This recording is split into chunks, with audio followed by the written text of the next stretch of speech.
Fala pessoal, beleza? Como é que vocês estão aí? Vamos dando continuidade aí à nossa atividade de aulas gravadas, tá? Unidade 2, unidade 3, capítulo 2. Vamos começar hoje a falar do tema Ordem Mundial, tá joia? Disciplina de Geografia, professores Michel e Márcio, trabalhando aí com os oitavos anos, matutino e vespertino aí do Colégio Rogacionista. Saudade de vocês, viu, galera? Já já a gente está fazendo aquela bagunça em sala de aula aí e falando bastante de atualidade geopolítica, beleza? Mas por enquanto a gente vai se falando por aqui. Combinado? Sempre mandando as dúvidas lá no mural do Google Sala de Aula, né? E aí, na medida do possível, a gente já vai respondendo o mais rápido possível. Tá joia? Vamos para frente então com o assunto novo. E antes de começar o assunto novo, aliás, vamos fazer uma pequena pausa para corrigir o exercício da aula anterior. Tá joia? Então vamos lá, seguindo essa sequência.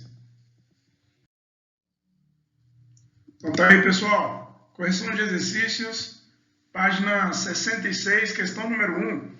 Ele pergunta para você qual é a importância da geopolítica para os países. Tá? Então veja, a geopolítica ela é uma análise estratégica das possibilidades. Tá? Como o próprio autor coloca, né, a geopolítica ela estuda assuntos estratégicos e de interesses para um país, seja nos âmbitos político, econômico, seja no âmbito social. Tá? Bom, falou em geopolítica, você tem que pensar nas possibilidades futuras e atuais dos países, o que, por exemplo, pode causar uma guerra, o que pode evitar uma guerra, né? Questão de novas parcerias, novos investimentos, tá? Trazer para o seu âmbito político novos países aliados, beleza? Então, quanto mais forte estiver geopoliticamente um país, melhores as perspectivas futuras desse país. Bacana? Vamos lá, continuando então. Questão 2. Ele pergunta a diferença entre Estado com E maiúsculo e governo. Primeira distinção que a gente tem que fazer é que as palavras Estado, no contexto geopolítico, grafadas com inicial maiúscula e com inicial minúscula, têm significados distintos. Tá? Então, quando você fala que o estado da Bahia tem belos carnavais, tá? Você está falando ali que naquela unidade da Federação Brasileira investe muito em carnaval. E como é uma subdivisão do território nacional, nós vamos usar aqui o E minúsculo. Agora, se eu pego outro exemplo, o Estado japonês repudia o terrorismo. Como eu estou falando de uma unidade territorial de país, tá? E não apenas de uma subdivisão do território, aí sim eu vou estar usando o E de Estado maiúsculo, tá joia? Então vamos fazer essa distinção do E maiúsculo e do E minúsculo no contexto geopolítico. Falou de país, governo de país, Estado com E maiúsculo. Falou de unidade territorial interna, tá? O estado da Califórnia tem muito incêndio todo ano, então é o estado com E minúsculo, porque eu estou falando de um pedaço dos Estados Unidos. Tá? Então, primeira distinção. Então, você já sabe que estado com E maiúsculo e minúsculo tem funções diferentes aí na geopolítica, tá joia? E você também precisa saber o seguinte, o que é o Estado, então, na acepção geopolítica com E maiúsculo, aqui que ele está perguntando no livro. Tá? O Estado, nesse sentido, seria essa organização jurídico, político, administrativa de um país, tá? A partir da qual você vai ter a tomada de decisões. Né? Então, quando você fala assim, é responsabilidade do Estado brasileiro a educação básica, pública. Tá? Então, significa que a organização jurídico-político-administrativa do país é responsável por tomar decisões nesse âmbito, por meio do Ministério da Educação, por exemplo. Tá? E aí ele pergunta aqui, governo, né? A organização política de um país, ela está relacionada ao tipo de governo, a joia que ele tem. Então, você tem ali o grupo, não apenas um grupo de pessoas especificamente, quando você pega ali a divisão político-administrativa do Brasil. O Brasil é dividido em 27 unidades federativas, sendo os 26 estados e o Distrito Federal. Cada unidade federativa dessa tem um governador, por exemplo. Nós temos um presidente da República, 27 governadores e em torno de 5.700 prefeitos, um para cada município, né? Então, quando a gente fala de governo, nós não estamos falando apenas dessas pessoas que governam, tá? Seja no país, seja no estado, no Distrito Federal ou nos municípios. Também estamos falando de uma estrutura maior, né? E vai depender da forma de governo adotada pelo Estado na acepção do E maiúsculo que a gente falou anteriormente, tá joia? Então, continuando, questão 3.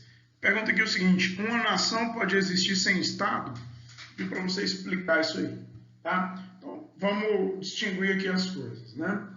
O que é uma nação? Nação é um grupo de pessoas com características históricas e culturais comuns, geralmente esse grupo ocupando o mesmo território. Tá? Só que o conceito de nação, ele extrapola o conceito de Estado, que é um conceito mais amplo. Tá? Então, quando você fala de Estado, você está falando de uma organização jurídica, política, administrativa de um país. Tá? A nação, ela independe dessa organização. Tá? Tanto é que nós temos as nações sem Estado, que também podemos chamar de minorias nacionais. Tá? Essas nações não soberanas, ou minorias nacionais, ou nações sem Estado, são a prova de que é possível existir uma nação, um grupo de pessoas com características históricas e culturais comuns, tá? Mas esse grupo de pessoas, que eu vou chamar de nação, não necessariamente são dotados aí de uma organização jurídica, política, administrativa chamada Estado. Geralmente, as nações têm seus estados, são as nações soberanas, tá? Mas nós temos também as nações não soberanas, também chamadas de nações sem Estado ou minorias nacionais, ok? Na questão 4. Pessoal, a questão 4, ele pede para você observar novamente o mapa mundo, tensões e conflitos em 2015. E pede para você citar os conflitos relacionados à disputa por território que envolvem a disputa pelo controle do Estado. Tá? Eu fiz um resuminho aqui, tá? Olha só. Então, disputas por territórios. Você tem as Ilhas Malvinas e Falkland, né? A região da Caxemira, entre a Índia e o Paquistão, Israel e Palestina, entre palestinos e israelenses, disputas pelo controle do Estado na Síria, entre o governante Bashar al-Assad e os grupos armados, né? No México, entre o governo e os grupos narcotraficantes, na Colômbia, entre o governo e as forças armadas revolucionárias da Colômbia, as famosas FARC, Forças Armadas Revolucionárias da Colômbia. Então vale a pena pegar o mapinha e dar uma conferida novamente aí nesses conflitos que estão presentes lá, que eu citei aqui agora na questão 4, ok? Pessoal, então a questão 5, ela tem um texto grande aqui, tá? Ela pede para você debater com o colega, mas nós vamos debater aqui virtualmente, né, à distância, tá? Sobre a questão dos refugiados. Então, lembrando aí quem são os refugiados, né? Refugiados são pessoas que migraram obrigatoriamente, são as migrações forçadas, tá? Eles migraram por conta de busca de sobrevivência. Então, são pessoas que, fugindo de perseguições étnicas, religiosas, culturais, políticas, de gênero, tá? Essas pessoas que fugiram de calamidades, né? Catástrofes naturais, guerras civis, fugindo dessas questões em busca de sobrevivência, essas pessoas vão para outros países. Tá? E a questão 5, ela pede para a gente abordar qual o tema. Como vivem qual é a situação real dos refugiados ao chegarem no novo país, fugindo aí de todos esses problemas que a gente citou. Né? Então não é muito difícil da gente perceber que o refugiado, muitas vezes, principalmente quando vai ali da Ásia para a Europa, da África para a Europa, tá? Aquele refugiado, ele acaba sofrendo alguns novos problemas no novo local onde chega, porque primeiro que ele não vai ter uma casa para morar, Segundo, que não é tão fácil encontrar um emprego em alguns locais cujo desemprego já é um problema, né? Então você tem que analisar que não é porque ele saiu do local de conflito, tá, que ele simplesmente vai ter tudo resolvido, tá? Então a vida do refugiado é uma vida muito difícil, tá? Porque ele não tem mais como estar no seu lugar de origem e o novo local onde ele conseguiu chegar também não está totalmente preparado para recebê-lo. Tudo bem, gente?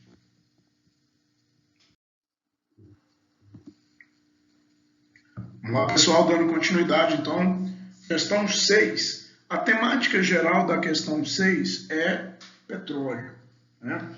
O hidrocarboneto fóssil, tá? Que move o mundo, e quando a gente fala move o mundo, até a garrafinha que eu estou usando aqui para tomar essa água, ela é derivada do petróleo, tá? Então, quando a gente fala de petróleo, não é só a questão do combustível, do derivado do petróleo, do querosene de aviação, da gasolina do carro, do óleo diesel do caminhão, dos lubrificantes, tá? Não é só disso que a gente está falando, nós estamos falando de uma das principais matérias-primas da indústria, tá? Para você ter uma simples caneta, você precisa, em quase toda a sua estrutura, de derivados do petróleo, tá joia? Então, quando a gente fala de petróleo, é uma questão geopolítica grandiosa, tá? E aí vamos pegar as questões aqui para a gente aprofundar um pouco. Então, a letra A, ele pergunta aqui, ó, onde estão localizados os principais países produtores de petróleo, tá, gente? Então, você tem ali no Golfo Pérsico, tá?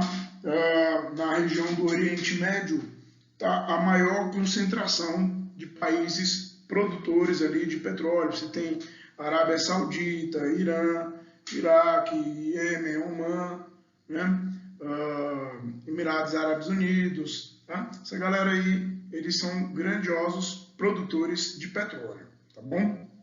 A letra B, ele pergunta quais países são os principais importadores desse recurso. Então você tem aí Estados Unidos da América, o Japão, os países europeus de um modo geral e a Índia, tá? Além disso, você tem que perceber o seguinte, Estados Unidos está entre os maiores produtores de petróleo do mundo, tá? Na verdade, atualmente é o maior produtor de petróleo do mundo, fora do Oriente Médio, tá? Mas o que acontece? Por que ele importa tanto petróleo? Por razões estratégicas, tá? Ele importa para criar reservas estratégicas, caso haja uma nova crise do petróleo, uma crise de abastecimento de petróleo no mundo, as fábricas estadunidenses não vão parar por falta de matéria-prima e os veículos e a aviação estadunidense também não vai precisar parar por falta de petróleo, pelo menos por algum período. Tá joia? Então tem essa questão. E outra questão, por que os Estados Unidos têm tanto petróleo? Questões de regulação de preço no mercado mundial. Tá joia? Então entra naquela questão da lei da oferta e da procura. Então é mais seguro, mais vantajoso para eles, podendo, obviamente, terem bastante petróleo e o controle aí de boa parte do petróleo mundial. Tá joia? Na letra C, ele pergunta o que faz do petróleo um produto importante no comércio internacional. Tá joia, gente? Então a gente já falou disso, né? Além de combustível, ele também é matéria-prima, tá? Então, a principal matéria-prima aí utilizada em recursos industrializados. Tá joia? Na letra D, de acordo com o texto, por que o abastecimento de petróleo é um problema de geopolítica? Tá, gente? Então, veja só, temos ali um descompasso entre quem produz e quem consome, tá? Então, o único caso entre quando o consumidor é um grande produtor é os Estados Unidos. O resto, você tem aí países que têm um grande potencial econômico, mas que não necessariamente conseguem consumir todo esse potencial gerado aí pelo petróleo. Vale aqui uma ressalva, tá? Antes de terminarmos esse conteúdo, que o petróleo ele gera uma riqueza gigantesca que a gente apelida essa riqueza de petrodólares, tá? Então, os petrodólares gerados, por exemplo, na Arábia Saudita, eu quero deixar bem claro aqui que eles geram muita riqueza, mas essa riqueza ela não está acessível a nem 10% da população daquele país. Tá? Então não venha você pensar que porque o Oriente Médio é um gigantesco produtor de petróleo, lá com seus aproximados ali 15 países, né, se não me falha a memória, tá? O Oriente Médio ele gera muita riqueza com petróleo, só que essa riqueza ela não beneficia boa parte da população daqueles países. Tá? Mais de 90% dos habitantes ali, dos 350 milhões de habitantes do Oriente Médio, eles não triscam nesse dinheiro. Tá? Então não pense você que lá nos Emirados Árabes Unidos todo mundo é rico. Não, é uma pequena parcela da população que é beneficiada pelos chamados petrodólares. Tá joia? Então foi essa a nossa correção de exercício. E aí vamos caminhar agora para a matéria nova. Valeu! Pessoal, então vamos lá, começando aqui, assunto novo, capítulo 2 da unidade 3, né? E vamos lá, o que é ordem mundial? Né? Essa foto aí é meio assustadora, né? O pessoal com as máscaras aí, tá? Essa expressão, gente, refere-se ao equilíbrio de poder entre os diferentes países do globo. Tá? Então, cada país apresenta características próprias que estão diretamente relacionadas à capacidade de desempenhar maior ou menor poder em negociações políticas, econômicas e militares. E aí, a gente tem que lembrar do conceito de hegemonia. Tá? O que é hegemonia? Hegemonia nada mais é do que a superioridade política, econômica, militar e cultural que um país tem em relação aos demais. E é óbvio que não precisa nem falar, né? Mas você já sabe aí que o país atualmente que é considerado hegemônico é os Estados Unidos da América. Tá? É o país mais rico do mundo. Tá? A língua inglesa ela se tornou aí tão popular mais pelos Estados Unidos do que pela própria Inglaterra. Tá? Claro que os Estados Unidos têm uma população que fala inglês por conta do processo histórico de formação territorial. Mas quem impulsionou, né, essa popularização da língua inglesa pelo mundo foi a cultura estadunidense, não necessariamente a cultura inglesa. Até dentro do processo de globalização você percebe isso. Tá joia? Então, maior poderio militar, maior poderio econômico, maior influência política. Tá?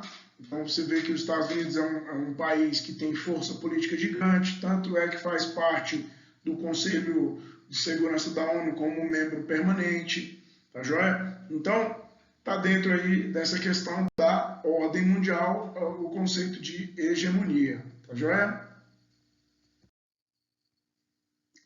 Olha aí. Então, continuando a questão da ordem mundial, esse jogo de poder ficou mais intenso nos séculos 19 e 20, quando a industrialização e o aumento das trocas comerciais acirraram as disputas entre os estados.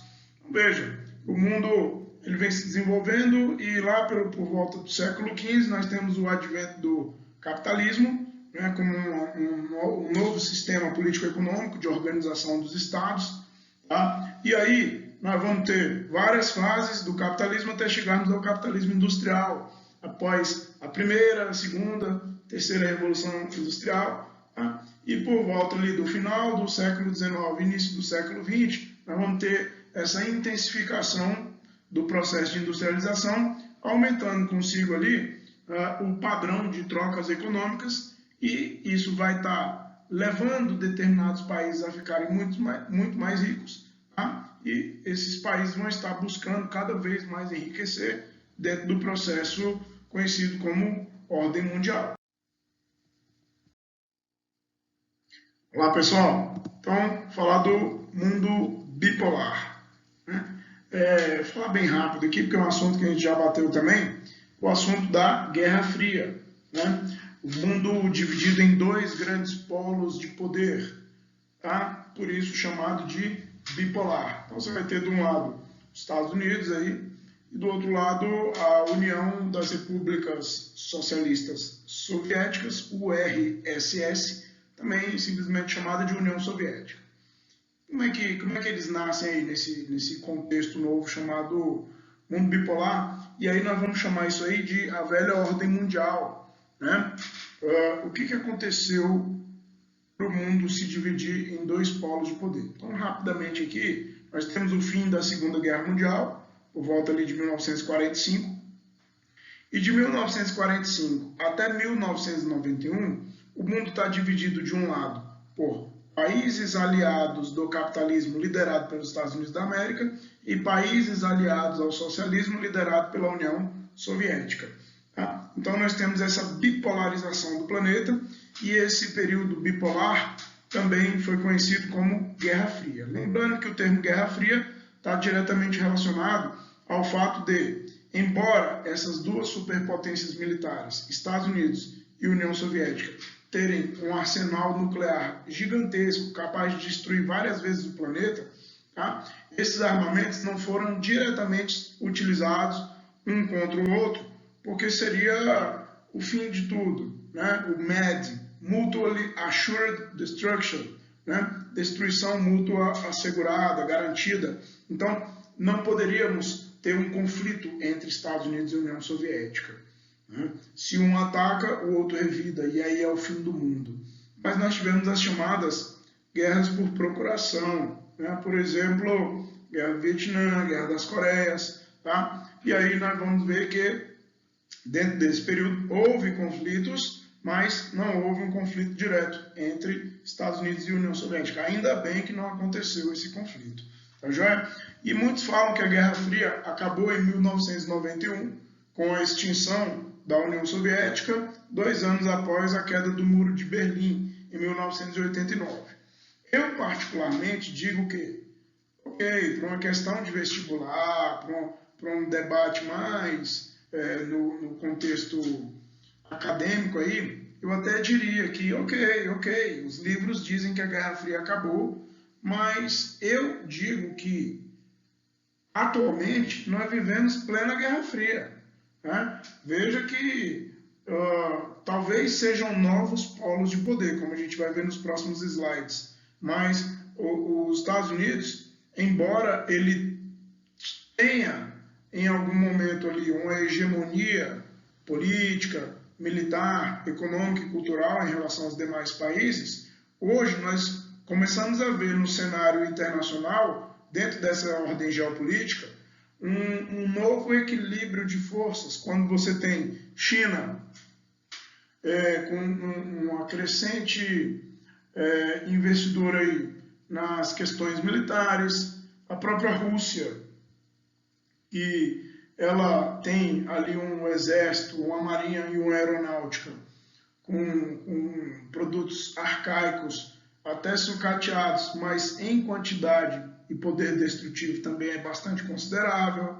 Tá? Você observa a própria Coreia do Norte com suas armas nucleares. Então, tudo isso mostra que parece que ninguém vai ter coragem de atacar ninguém. E eu espero que assim seja. Eu penso que esse é o lado, se é que a gente pode dizer assim, eu penso que esse é o lado bom dos armamentos nucleares. Ninguém tem coragem de atacar ninguém. Tá joia? Vamos torcer para que a gente fique sem guerras aí para frente, guerras de ordem nuclear e de âmbito mundial. Tá joia? Pessoal, então, nós temos aí, para finalizar esse bate-papo de hoje, uma nova ordem mundial que a gente chama de mundo unimultipolar. Né? E aí, por que o unimultipolar? Uni porque você tem um país hegemônico, que ainda é Estados Unidos da América. Por mais que eu acabei de falar que ele está sendo alcançado aí, aos poucos, por outros países no poder bélico, tá? Ele ainda está bem distante dos colocados a posteriori e ele ainda tem essa hegemonia. Tá? O mundo ainda pergunta para os Estados Unidos o que devemos fazer. Tá joia? Então, esse uni vem da hegemonia dos Estados Unidos, uni. E o multipolar tem a ver com essas linhas verdes aí do mapa mundi, circulando determinadas áreas, que são os novos polos de poder. Então você tem a área de influência dos Estados Unidos ali no continente americano, você tem a área de influência da União Europeia, pegando ali o continente europeu e o continente africano, tá? E você tem o terceiro círculo verde aí, que é a área de influência da China e do Japão, pegando ali o sul e o sudeste da Ásia, tá? E todo o continente oceânico, que a gente chama de Oceania, tá bom? Então, essas novas áreas de influência, elas dão ao mundo um novo formato geopolítico que nós chamamos de nova ordem mundial. Então, o mundo deixou de ser bipolar no período da Guerra Fria de 1945 a 1991